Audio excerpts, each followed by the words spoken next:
Hello everyone, and welcome to my General Hospital official channel. I hope everyone is having a wonderful day. Before we begin, please hit the subscribe button and give this video a thumbs up. Willow had been holding on to a thin thread of calm all day, but by the time she reached the Quartermain mansion, her nerves were already tight. She had finished a shift at the hospital, picked up the kids, helped them settle in, and reminded herself repeatedly that everything was fine. Everything was supposed to be normal. But as soon as she stepped into the living room and saw Scout sitting alone on the couch, her knees nearly buckled. There was something about the way Scout clutched a stuffed animal to her chest, something about the tremble in her lower lip, something about her eyes wide, scared, too quiet for a child her age, that made the room tilt slightly. Willow slowly approached, forcing a soft tone. "Hey, sweetheart. What's going on? Are you okay?" Scout didn't answer at first. Her fingers twisted around the toy rabbit in her lap. Willow sat down beside her, gently guiding her gaze. "Talk to me, Scout. You're scaring me a little." Scout swallowed hard, her breath shaking. I didn't know who else to tell." The words felt too grown up, too heavy to be coming from a little girl, and Willow felt a wave of dread rush through her. Willow tried to keep her voice steady, leaning in a little closer. "You can tell me anything, you know that." Scout's chin wobbled and tears welled in her eyes. "It was Mommy and Daddy. I heard them. They didn't know I was there." Immediately Willow's heart clenched. Sam and Drew? They were always careful about what Scout overheard. For her to look this shaken, it had to be something unexpected, something earth-shattering. Willow reached out and smoothed a hand over the girl's hair. "Tell me what you heard." Scout took a shaky breath. "They were talking about you." Willow froze. "Me? And Jonah," Scout whispered. Willow's stomach plummeted so hard she gasped. "Jonah? Wiley?" The name no one used anymore. "Scout, what did they say?" Scout wiped her nose with the back of her hand. They said something happened. Something you don't know." Her voice cracked, then rushed out in a panicked whisper. "They said you were never supposed to find out." For a moment Willow forgot how to breathe. Her mind spun in frantic circles. What on earth could Sam and Drew possibly be hiding that involved her and Wiley? Her pulse thundered in her ears. "Honey," she whispered, forcing calm. "It's okay. Just tell me what you heard." Scout squeezed her eyes shut. "Mommy said. She said that the test wasn't wrong." Willow blinked in confusion. "What test?" "The test about Wiley not being." Scout stopped and shook her head violently. "I wasn't supposed to hear it." Willow gently took her face in both hands. "Sweetheart, look at me. You need to tell me exactly what you heard. No matter what it is." Scout sucked in a breath, trying to be brave. "Mommy said you were right. That something didn't make sense. That the real father." Willow's heart lodged in her throat. "The real father what?" Scout finally choked out the words. "That the real father might not be Michael." Willow burst into tears instantly, the words striking her like physical blows. She felt everything shatter around her. The certainty, the stability, the years she had spent building a family with Michael. She shook her head, gasping. No. Scout, no." Scout immediately looked horrified and reached for her. "I didn't mean to make you cry. I didn't know what to do." Willow shook her head, tears streaming down her cheeks as she pulled Scout into her arms. "No, sweetheart, it's not your fault. You did nothing wrong." But the truth was, Willow felt the floor opening underneath her feet. She held Scout tighter, trying to keep herself from falling apart completely. "Scout," Willow whispered hoarsely. "Are you sure that's what they said? Maybe you heard wrong. Maybe they meant something else." Scout pulled back, shaking her head. "Mommy said the test result they hid wasn't fake. She said the only lie was telling everyone it didn't matter, because it would cause too much trouble." Willow felt the blood drain from her face. "Oh my God," she whispered. She stood up abruptly, pacing the room, clutching at her chest. Why would Sam and Drew keep something like that? Why wouldn't Michael tell me if there were questions? Why? Her voice broke. Why wouldn't anyone tell me? Scout watched her with wide, frightened eyes. "I'm sorry, Willow. I didn't want to hurt you." Willow kneeled in front of her again and cupped her cheek. "You didn't. Promise you didn't. You were brave and you told the truth." Willow kissed Scout's forehead, but her heart felt like it was splitting open. She felt betrayal, confusion, disbelief, and a deep cold fear she hadn't felt since her bone marrow transplant days. Only this time the sickness wasn't in her body. It was in her family, her marriage, her trust. Minutes passed before Willow could trust herself to breathe normally again. She sat next to Scout and wrapped an arm around her shoulders. "Did your mommy or daddy say anything else?" she asked carefully. Scout nodded. "Daddy said. He said that they were going to talk to Michael. And mommy said they should tell you because it's your right. But daddy said you might break." Willow closed her eyes tightly as more tears flowed. "Break," she repeated in a whisper. "Do they really think I'm that fragile?" Scout shrugged helplessly. "Daddy said you've already been through too much. And mommy said she didn't want to blow up your whole family unless they were sure." Willow laughed weakly, a painful broken sound. "My family is already blown up, Scout. They just didn't tell me." A moment later the door opened and Sam walked in, stopping dead in her tracks when she saw the scene. "Willow." Sam's voice wavered. "What's wrong?" Willow slowly stood up, her face streaked with tears. "You tell me." Sam's eyes darted to Scout, then back to Willow. "What happened?" Willow wiped her face with trembling fingers. "Your daughter told me the truth. The truth you and Drew have apparently been keeping from me." Sam paled instantly. "Scout," she whispered, "what did you say?" "Don't," Willow snapped, her voice breaking. "Do not blame her. She is a child. You and Drew are the adults who chose to hide this from me." Sam's shoulders sagged, guilt flooding her expression. "Willow, we weren't trying to hurt you." Willow laughed bitterly. "Then what were you trying to do? Protect Michael? Protect yourselves? Protect me? Because it sure feels like you all decided what I deserve to know about my own son without including me in the decision." Sam shook her head, coming closer. "It wasn't like that. There were questions, yes, but nothing confirmed." Willow stepped back as if burned. "Then why didn't anyone tell me there were questions at all?" Sam hesitated. "We thought, after everything you went through with the leukemia, we didn't want to add more stress." Willow's eyes filled again. "So instead you thought you'd wait until what? Until the truth came out on its own? Until Wiley was old enough to ask why he doesn't look like Michael anymore?" Sam inhaled shakily. "We planned to tell you if we found proof." Willow swallowed hard. "What proof?" Sam froze. Willow's voice strained. "What proof? Sam?" Sam finally whispered. "Drew found an older copy of the paternity test that Brad hid. It said the father could be someone else." Willow stared at her, horrified. "Who?" Sam shook her head. "We don't know. It didn't say. It was inconclusive. But it wasn't Michael." Willow felt the room spin again. She sank onto the couch, gasping for air. "Oh my God!" Sam rushed to her. "Willow, please. We were trying to figure out how to handle this without hurting anyone." Willow looked up, her voice small. "Too late." The silence in the room was suffocating, broken only by Scout sniffing quietly. Willow looked at her and softened. "Sweetheart, why don't you go upstairs for a little while?"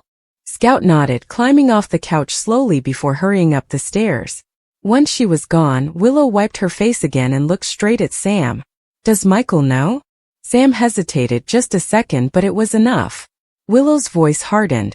"Sam, does Michael know?" Sam exhaled. "Yes." Willow felt something inside her rupture. "He knew. He knew and he didn't tell me." Sam reached for her. "Willow." Willow shook her head violently. "Get out." "Willow, get out."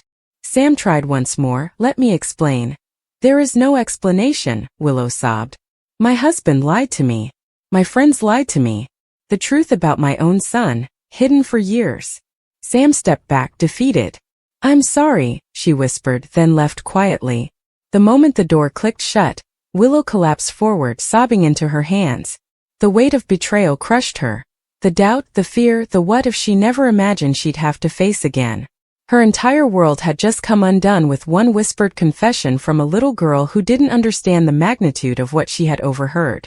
And Willow was left drowning in a truth that had the power to destroy everything she thought she knew about her life, her marriage, her son, and her future. The soft glow of the afternoon sun streaming through the window of Kelly's diner seemed to mock the seismic shift occurring in the corner booth. The air, usually fragrant with coffee and frying food, hung thick with the acrid scent of betrayal and the salt of fresh tears.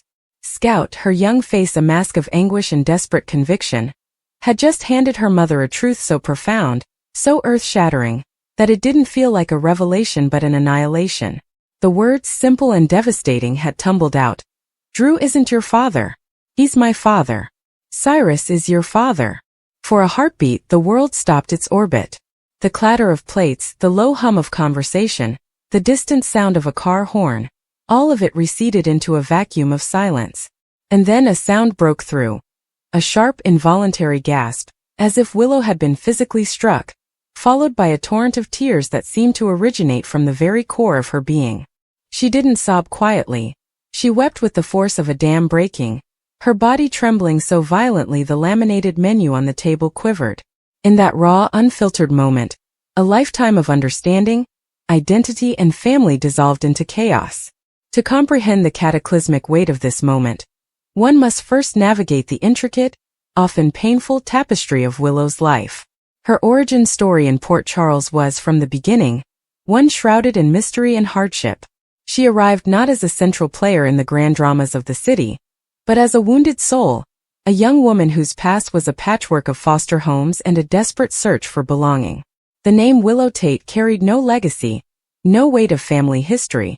It was a name of survival. Her journey toward stability and love had been arduous, paved with recovery and the hard-won trust she placed in people like Michael Corinthos and eventually, her mother, Harmony. Even Harmony's presence was a complicated solace, a relationship forever shadowed by past manipulations and the cultish influence of Dawn of Day. Throughout it all, the question of paternity was a ghost in Willow's life, a blank space where a father's face should be. It was a quiet ache, a foundational piece of her identity that remained stubbornly missing. Drew Kane entered this landscape not as a biological answer, but as an emotional one. Their connection was not born of blood, but of shared trauma, profound respect, and a deep platonic love. Drew saw in Willow a resilience he admired. Willow saw in Drew a protector, a guide, a pillar of unwavering moral strength. He became her rock during her cancer battle, a steadfast presence when the world felt unstable. In the absence of a known biological father, Drew seamlessly filled that psychic and emotional role. The revelation that he was, in fact, her biological father months prior had been a joyous earthquake. It transformed her narrative from one of rootlessness to one of lineage.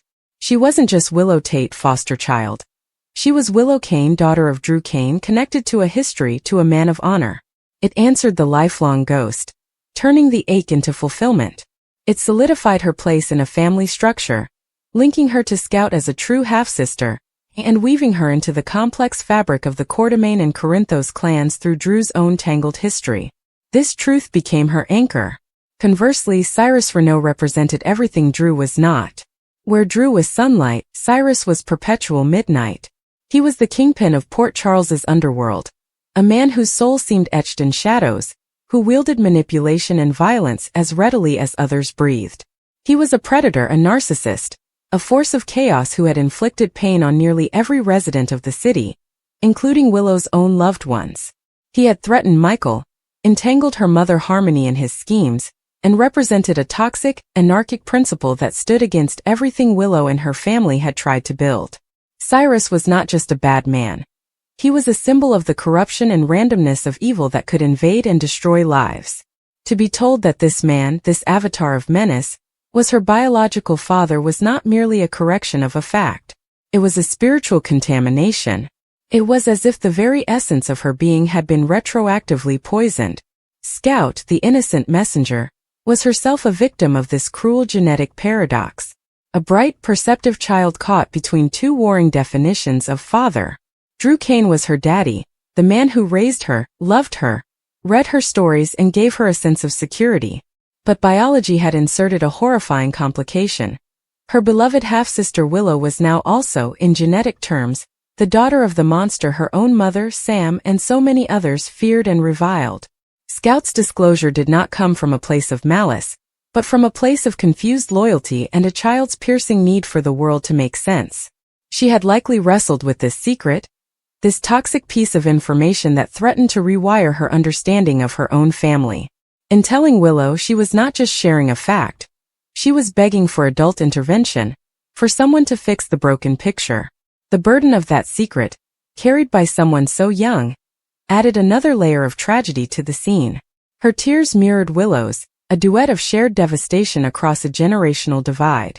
The physiology of Willow's breakdown was a textbook case of acute psychological trauma. The initial gasp was the autonomic nervous system seizing, the fight-or-flight response triggered by a threat with no physical location to confront or flee. The violent trembling was the body's release of a cascade of stress hormones, cortisol and adrenaline, with nowhere to go manifesting as kinetic energy. The torrential tears were more than sadness. They were a somatic purge, the body's attempt to literally expel the horrifying information. Her vision likely tunneled, the diner around her blurring into an indistinct smear, as her brain focused entirely on the internal cataclysm. This was not crying. This was disintegration. Every neuron that had fired with joy at the news of Drew's paternity was now misfiring, rewriting her personal history in real time with a narrator whose voice was Cyrus's. The anchor of Drew's paternity had been her psychological bedrock. To have it yanked away was to experience a form of existential freefall. The immediate aftermath in the diner would have been a study in surreal disconnect. Waitresses might have paused, trays in hand, casting concerned glances. Other patrons might have shifted uncomfortably, unsure whether to offer help or pretend not to see. The mundane world continued its placid pace, creating a dissonant backdrop to the life unraveling in the booth.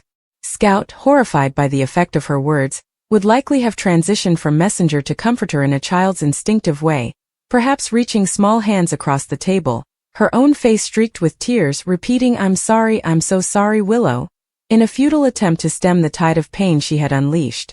Willow, however, was likely beyond hearing. She was trapped in the echo chamber of the revelation, each repetition of Cyrus is your father landing like a fresh blow. As the initial tsunami of emotion began to recede, leaving behind the wreckage of certainty, the questions would start, a torrent more dangerous than the tears. They would be relentless, each one a sharp fragment of her shattered reality. Who knew? This would be the first and most poisonous question. Did Harmony know?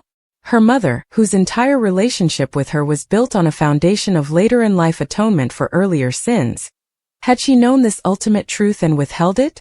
The betrayal would cut deeper than any of Harmony's past cult-related manipulations.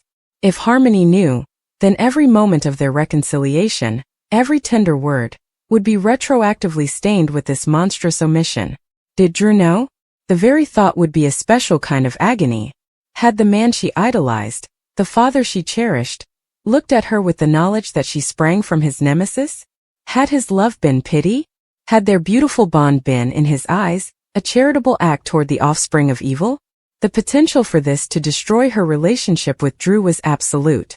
If he knew and didn't tell her, the trust was annihilated. If he didn't know, then their entire joyful discovery months prior was a cruel farce, and she would have to be the one to destroy his reality by telling him. Then would come the identity questions, the ones that strike at the soul. What does this make me? This is the central terror of paternity revelations, especially when the biological parent is a figure of darkness. The ancient, flawed logic of blood will tell would whisper insidiously in her ear. Was there a seed of Cyrus's malice within her? Were her moments of anger, her capacity for resentment, not human flaws but evidence of a tainted lineage? Her fight for survival, her sometimes stubborn will, were these the traits of a survivor, or the first stirrings of a Renault inheritance? Her love for Michael, for Wiley, for her friends, was it genuine, or merely a sophisticated mask, a performance of normalcy by someone genetically programmed for duplicity? The battle against cancer, which she had framed as her greatest fight, would now pale in comparison to this new internal war. The fight against the phantom of a biology she never chose. The social and relational ramifications would sprawl out like cracks from an epicenter. Her marriage to Michael Corinthos, the son of Sonny Corinthos, Cyrus's arch-rival. Michael, who had dedicated himself to destroying Cyrus's empire, who had been threatened by him, who viewed him as the ultimate enemy. How could she look her husband in the eye? The words, "I am Cyrus Renault's daughter," would feel like a confession of treason. Would he still see his Willow, the kind, strong teacher and mother of his child? Or would he, even for a fleeting second, See a living, breathing extension of the man he loathed? The fear of seeing that flicker of doubt, that instinctive recoil would be paralyzing. And Wiley, her sweet son. Would this knowledge somehow touch him? Would the world now look at Wiley and see Cyrus Renault's grandson? She had fought so hard to protect Wiley from the darkness of the world. Now she might perceive that darkness as flowing in his very bloodline through her. Her place in the community would undergo a sinister transformation. She was no longer just Willow Corinthos' teacher, wife, cancer survivor. She would now also be Cyrus Renault's daughter. The whispers in the hallways of the hospital, at the Metro Court, at the gallery openings, would take on a new chilling tone. Pity would mix with suspicion. Every interaction would be re-evaluated through this new grim lens. Her hard-won respectability would be shadowed by a legacy of crime and cruelty she had no part in creating, but would be forever tied to through the immutable fact of DNA. And what of Cyrus himself? The man who thrived on power and control would find in this revelation a weapon of unimaginable potency. For Cyrus, people are pawns, and a daughter, especially one as intrinsically good and connected as Willow, would be the ultimate pawn. He would not feel paternal love. He would feel ownership. He would see a vulnerability to exploit, a lever to pull against Michael, against Drew, against Sonny. His approach would be a masterpiece of gaslighting and manipulation. He might initially express a grotesque parody of paternal pride, claiming that her strength and intelligence were, of course, traits she got from him. He would attempt to rewrite her narrative, suggesting that her survival instincts, her ability to navigate Port Charles's elite, were evidence of his winning genetics. He would seek to drive a wedge between her and everyone she loved, isolating her so she would have nowhere to turn but to him. The mere possibility of his attention, his claim upon her, would be a relentless source of terror. In the hours and days following the diner, Willow would face impossible choices. The first would be the confrontation with Harmony. This conversation would be a minefield. If Harmony confirmed the truth, their relationship might not survive. The lie of omission was too vast. If Harmony, through tears and protestations, claimed she hadn't known, Willow would be left with an even more profound mystery. Who orchestrated this deception and why? The search for the truth would become an obsession, a desperate need to find a loophole, a mistake, a switch test result, anything to disprove the unthinkable. Then the conversation with Drew. This would perhaps be the most heartbreaking of all. To see the pain in his eyes, whether it was the pain of his own long-held secret being exposed, or the world-shattering pain of learning the truth alongside her, would be a mirror to her own agony. Their relationship, once a sanctuary, would become a painful reminder of what was lost. Would they mourn the father-daughter bond they believed they had? Could it ever be the same, now forever haunted by the ghost of Cyrus? Finally, she would have to face Michael. This would require a level of vulnerability that borders on terror. She would have to present him with this fundamental alteration of her very self and trust that his love was stronger than biology, stronger than legacy, stronger than the deep-seated hatred for her biological father. His reaction would define the next chapter of her life. A swift, unwavering rejection of the information's importance. "You are Willow, my wife. That's all that matters," would be a lifeline. Any hesitation, any need for time to process, would feel like a death sentence. Willow's tears in the diner were just the first outward sign of a rupture that would redefine her existence. They were the visible symptom of a truth that attacks the foundational pillars of self, origin, belonging, and legacy. The shocking truth delivered by Scout's trembling voice was not a piece of gossip.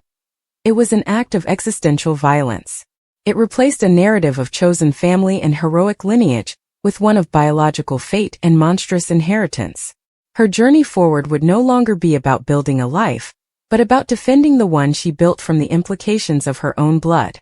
It would be a fight to assert that she is not her father's daughter in any way that matters, that love is thicker than plasma, and that identity is a story we write through our actions, not a sentence passed down in our genes.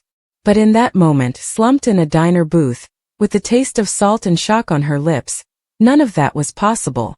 There was only the devastating void where her truth used to be, and the terrifying uncharted path ahead, paved with tears and the echoing name of Cyrus Renault. Willow stayed on the couch long after Sam left, her breathing unsteady, her fingers trembling every time she replayed the conversation in her mind. She felt disoriented, as if someone had lifted her life off its axis and set it spinning in a new, terrifying direction. The words Michael knew echoed in her head so loudly she wanted to scream just to drown it out. She finally pushed herself up, wiping her face with the sleeve of her sweater. She needed answers. She needed the truth straight from Michael's mouth. And she needed it now. Before she could talk herself out of it, she grabbed her coat, slipped her shoes back on and headed out the door. By the time she reached the gatehouse, her heart was pounding so violently she wondered if it might give out. Michael's car was parked outside, lights glowing warmly inside the home they shared, completely unaware that everything was about to change. Willow pushed the door open without knocking and Michael, who was at the kitchen island sorting through paperwork, looked up instantly. "Hey love, you're home here." He stopped when he saw her face. His expression shifted immediately. "Willow, what happened?" She closed the door behind her and leaned against it, arms wrapped around herself as if protecting her heart from shattering further. "We need to talk," she said, her voice hollow. Michael frowned, standing up. "You're scaring me. What's wrong?" Willow swallowed hard. "I saw Sam." Michael stiffened, just barely, but enough for Willow to notice. "Okay," he said carefully. "And?" Willow stepped closer, her eyes filling again. "She didn't have to tell me anything. Scout already did." Michael's face went white. "Scout?" he whispered. Willow nodded. "She heard you and Sam talking. About Wiley. About the test." Michael's breath caught, hands gripping the counter. "Willow," she held up a hand, stopping him. "Don't lie to me. Not anymore." Michael closed his eyes for a moment before opening them again, something like regret bleeding through his expression. "I wasn't going to lie." "But you did," Willow cried, her voice cracking. "You hid something this big from me. Something about my son. Something about our family." Michael looked tortured as he stepped toward her. "I needed more proof before I said anything. I didn't want to put you through hell for nothing. You've suffered enough." Willow backed away, her jaw trembling. "Don't do that. Don't act like you were protecting me. Protecting me would have been telling me the truth." Michael inhaled shakily. "Willow, please, let's sit down." "No," she whispered. "Just answer me. Yes or no. Did you know the paternity test didn't match?" Michael hesitated again, and Willow felt the tears return instantly. "Michael," she pleaded, "please." Michael finally nodded. "Yes, I did." Willow felt a sound escape her, a soft, broken noise that barely resembled breathing. She turned her face away, pressing her hand against her mouth. Michael went to her, reaching out, but she pulled back sharply. "Don't touch me." Michael froze, pain flashing across his features. "Willow, I swear to you. I didn't tell you because I didn't want to break your heart unless I was absolutely sure." Willow shook her head. "You broke it anyway." She stepped past him, pacing. "How long? How long have you known?" Michael hesitated again. "A few months." Willow jerked, her breath hitching. "Months? Michael, months?" Her voice rose, cracking under the weight of disbelief. "You've been hugging me, kissing me, making plans for the future, raising Wiley with me. All while hiding this?" Michael stepped closer, desperate. "I didn't want to lose you." Willow stopped dead in her tracks. "Lose me?" she repeated in disbelief. "Michael, this was never about you losing me. This was about my right to know the truth about my child." Michael scrubbed a hand over his face. I know. And I was wrong. I was so wrong. I just kept thinking. If the test was wrong, if Brad had sabotaged something, if someone else interfered." Willow cut him off sharply. "Who is his father?" Michael's expression twisted. "We don't know. The test didn't specify. It only said the alleged father, me, was not a confirmed match." Willow stared at him, horrified. "Not a confirmed match. And you didn't tell me." "I didn't want to give you another wound while you were still healing from the leukemia," he whispered. Willow laughed bitterly through her tears. "Michael, I'm stronger than you think. Stronger than all of you gave me credit for." Michael swallowed hard. I know that now." For a long moment, neither of them spoke. The silence was heavy, suffocating, filled with heartbreak and unanswered questions. Willow finally walked toward the living room and collapsed onto the couch, burying her face in her hands. So all this time, she whispered into her palms, I was living a lie. Michael sat beside her cautiously. Don't say that. You're Wiley's mother. That hasn't changed. Nothing will ever change that. Willow lowered her hands, eyes red. Everything has changed. Everything. Michael gently reached for her hand again, and this time she didn't pull away, but she didn't grip his either. I'm so sorry, he whispered. I thought I was keeping our family together. You weren't, she murmured. You were tearing us apart without even telling me why. Michael's voice cracked. Tell me what you need. I'll do anything. Just tell me how to fix this. Willow shook her head slowly. I don't know if you can. Her voice softened, but the pain behind it was stronger than ever. I need the truth, Michael. Every single piece. No more hiding. No more secrets. I need to know what you know.